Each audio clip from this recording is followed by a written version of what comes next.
Step 1. Open the box, remove the product, and lay all components out neatly. Step 2. Peel off the adhesive backing and clean the installation surface thoroughly. Step 3.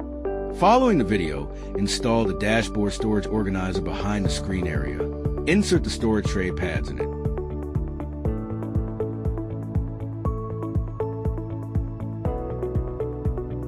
Step 4. Attach the brackets to both sides of the storage organizer.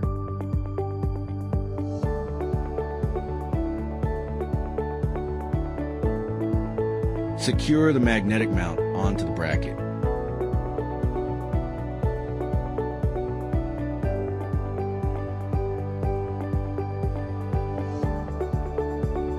Peel off the adhesive backing from the ring and attach it to the back of your phone.